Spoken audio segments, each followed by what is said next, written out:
कहानी का शीर्षक छाँव।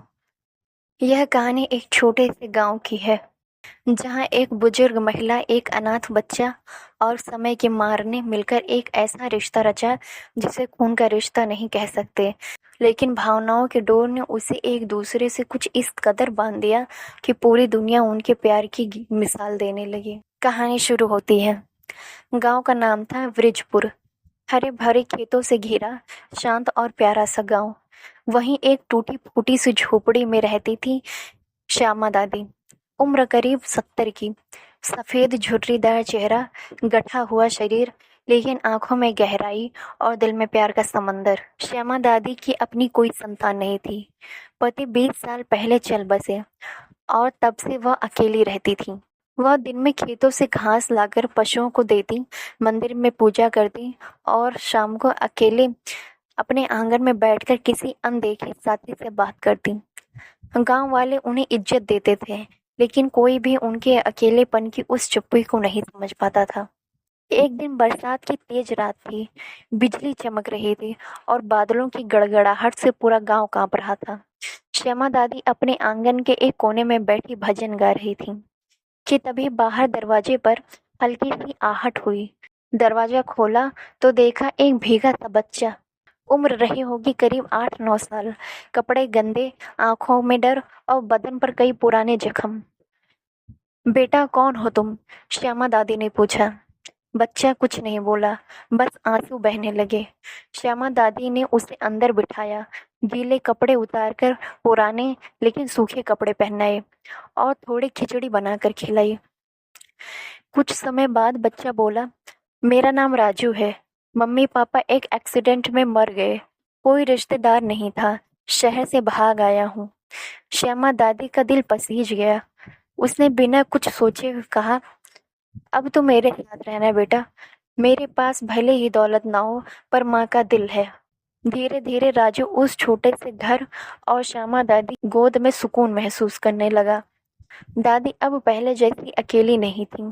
सुबह उठते ही दोनों एक साथ चूल्हा जलाते, खेतों में काम करते, मंदिर जाते और रात को एक दूसरे को कहानियां सुनाते।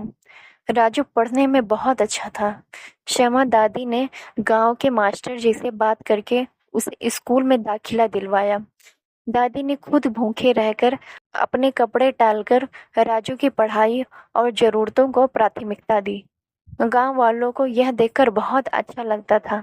अब बृजपुर के लोग इस जोड़ी को माँ बेटे कहकर बुलाते थे। समय बीतता गया। राजू अब बड़ा हो गया था।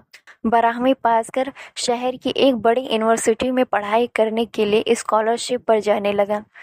विदा विदा का समय आया तो श्यामा दादी की आंखों में आंसू थे।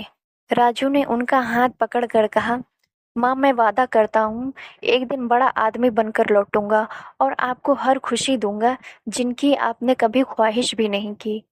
दादी ने मुस्कुराते हुए आशीर्वाद दिया, जाओ बेटा, माँ की छाँव तो तेरे साथ सदा रहेगी। 4 साल बाद राजू गांव लौटा। अब वो एक बड़ा इंजीनियर बन चुका था। उसके पास नौकरी थी, पैसा था और सबसे बढ़कर माँ को वापस खुशियाँ देने का सपना। लेकिन जैसे ही वह अपनी झोपड़ी के पास पहुंचा, वहां ताला लगा था। पड़ोसियों से पता चला श्यामा दादी अब इस दुनिया में नहीं रही। 2 साल पहले एक रात नींद में ही चल बसी। राजू टूट गया। वह वहीं जमीन पर बैठ गया, उस आंगन को देखकर जहां उसने पहली बार ममता पाई थी।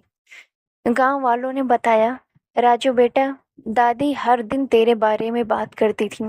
कहती थी मेरा बेटा जरूर आएगा, वह मुझे अकेला नहीं छोड़ेगा। और जब वो गईं तो उनकी मुट्ठी में तुम्हारी बचपन की तस्वीर थी। राजू ने उस झोपड़ी को नहीं तोड़ा, वहीं एक छोटी सी लाइब्रेरी खोली, माँ की छाँव के नाम से। वहाँ गांव के बच्चों को पढ़ाया जाता है, खाना मिलता है और सिखाया जाता है कि माँ सिर्फ जन्म देने वाली नहीं होती, प्यार देने वाली भी होती हैं। हर साल श्यामा दादी की पुण्यतिथि पर गांव भर के बच्चे वहां दीप जलाते हैं। राजू अब हर बच्चे में माँ की छवि देखता है और हर दिन उनकी याद में जीता है। यह कहानी सिर्फ एक रिश्ते की नहीं है, बल्कि उस भावना की है जो बिना किसी खून के रिश्ते के भी जन्म ले सकती है।